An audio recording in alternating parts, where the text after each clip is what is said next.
Okay, QuickBooks users, doon sa mga marurunong na, no, na gumagamit ng Premiere. Okay, ito po yung workaround para ma-simplify natin yung paggamit ng QuickBooks Premiere Desktop para sa mga business na contractor and construction. So, nagre-render po ng mga projects, no? So, ito po yung sample na video para po mapa-simplify ang inyong mga trabaho. Una muna nating isa-set up is yung ating customer center, no? Yung ating mga customer. So, sa customer, mag-a-add tayo ng mga jobs, no? Add new jobs, right-click lang natin, and add job. So, diyan tayo gagawa ng project sa customer na to, no? Project, lagyan na lang natin ng project na number. So, yan yung project niya. Okay? So, kung magdadagdag man tayo ng customer, okay, si XYZ Corp. Okay? And then, right-click lang natin, then add job. Okay? So, project na naman siya. So, ganyan yung example na pag-create ng projects, no? Kada customer. So, possible din kasi na from the specific customer, meron multiple projects or multiple jobs tayo sa kanya. So, add na naman tayo. Right-click lang, tapos add jobs, tapos project na naman. So, simplify nyo na lang po para hindi po masyadong mahirap. So, something ganito po yung itsura ng setup natin sa customer. Pangalawa naman natin isa-setup is yung ating chart of accounts. Okay? Sa chart of accounts, una ng pansin yung ating income account. So, lagay muna natin construction income. Tapos, I have here construction, cost of construction. Okay, tapos naka-downline sa kanya o naka-sub-ledger sa kanya yung construction na material, equipment rental, subcontractor expenses, workers' compensation, and other construction costs. Sinimplify ko na nga po yan, no? So, kung gusto niyo pong dagdagan, you may do so, pero mas maganda as tawag doon sa financial statement na simplify lang yung ating ledgers. Okay? I-simplify nyo na lang po para hindi po masyadong sobrang dami ng ating ledgers na nire-reconcile, binabantayan. Okay? So, as simple as this. Okay? So, ganyan po yung setup. Ulit, construction income, tapos construction cost. No? So, ano yan? Construction cost ng material, equipment, subcontractor, worker compensation, saka other construction cost. So, yung mga miscellaneous cost, diyan ko na ipinapasok other construction cost. Okay? May mga other charges na mga maliliit lang na minimal cost lang, miscellaneous expenses na ipinapasok natin sa project, diyan ko na lang inilalagay po lahat other construction cost. Okay? And then, sa ating item list naman, na setup. So, unang sa setup nyo is customer. Pangalawa, chart of accounts. Okay? Kailangan po maayos yung ating chart of accounts. Pangatlo po is yung item list. Sa item settings, ang gagawin naman natin, isa-set naman natin yung service charges. So, new item, tapos dagdag tayo ng service. Okay? So, ito yon, ginawa nating service item, which is yung ating construction service. So, ganyan lang siya. Construction service, itag nyo lang kung ano yung income account na nasa ledger natin kanina. Okay? Construction service, lagyan nyo ng description, and then tag lang natin kung ano yung construction income dedicated for that. Okay? Pangalawa is yung ating other charges. So, right-click, create new, other charges. Okay? So, this time naman, ang gagawin naman natin na other charges is, eto mga to, no? Cost of construction. So, equipment, rental jobs, material cost, other construction costs, subcontractor expenses, and workers' compensation.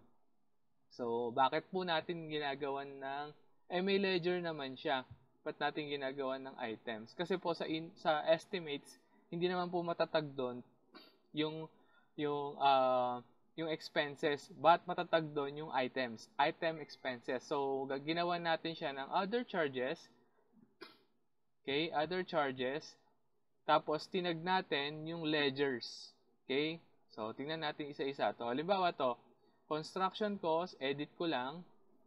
Ang nakatag sa kanya na ledger is yung cost of construction. Okay? Yung equipment rental, edit ko lang. Nakatag naman sa kanya is yung equipment rental jobs na ledger. Okay? Tapos, material cost, edit.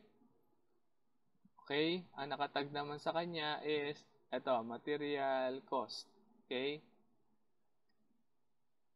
Subcontractor expenses, edit ko lang. Nakatag sa kanya is subcontractor expenses. Okay? Worker compensation.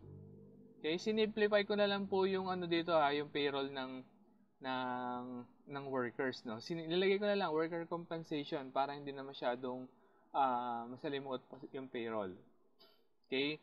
And gawin niyo na lang po yung mas detailed sa inyo pong pag-prepare ng payroll. Para lang to sa construction na mas mabilis lang maintindihan at sa mga gumagamit na. Okay, ito po yung ating setup for items, no? And then,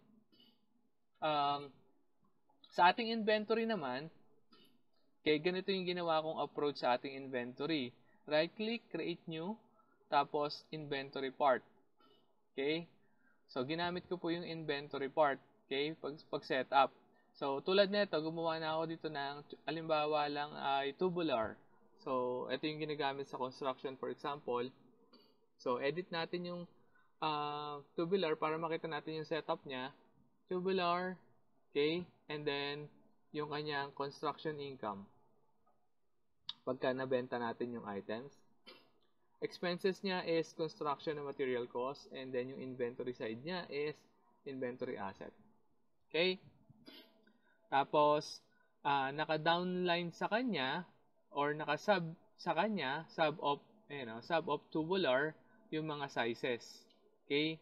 So, meron tayong the same lang siya ng ledgers na nakatag. Ang kaibahan niya lang is meron siyang magkakaiba siya ng sizes, no? I forgot yung unit of measurement, lagyan natin. Gawin natin each. Okay, para may unit of measurement tayo diyan. Edit items kasi ito ay inventory asset. Lagyan natin ng unit of measurement. So, something ganito po itsura ng setup natin pagdating sa ating inventory items. So, why? Pagdating sa report ng inventory items natin, naka-organize siya ng groupings na ganyan. So, stock status by item, ganyan po yung itsura niya. Diba? Madaling tignan. Magkakasama yung tubular or kung meron kang angular, magkakasama din yung angular. So, ganito po yung setup ng ating item. So, unahin nyo pong i-setup ulit. Chart of accounts, customer center, na nakaganito po yung itsura niya. Pangalawa is yung chart of accounts. Okay? Chart of accounts. Okay? Chart of accounts. Para alam nyo kung ano yung itatag nyo na expenses. And then, pangatlo is yung ating item list. Okay? Pag na-setup nyo na yung item list, pwede na tayo mag-post ng transaction sa ating construction. So, meron pa palang isa, pahabol, no? Gagawa ako ng isang item group. Okay? Ang gagawin ko is group. Okay? Tapos ilalagay ko dyan yung service item. So, ito siya. Gumawa na ako kanina. So, ito ay construction service project. Edit ko siya para makita ko yung settings. Ang nakalagay sa kanya, construction service project. Okay? And then, nilagay ko dyan yung ating service. Okay, na items. Tapos, yung ating mga estimated cost nung magiging projects. Para saan po to? Mamaya makikita nyo po sa actual estimates para ma-generate natin yung estimate versus actual details. Kasi po, kino-costing din natin yung project para po magkaroon po siya ng cost. Okay, makita natin yung profitability per job or per projects. Yan po yung essential niya. Bakit ko naman siya ginawa ng groups? So, ginawa ko siya ng groups para pag pinasok ko siya sa estimates is magkakasama na siya, no? So, halimbawa, project 5313. So, nilagay ko yung construction services na group. So, lalabas dito yung estimated cost. Estimated cost. Kasi pwede tayo maglagay ng estimated cost dyan.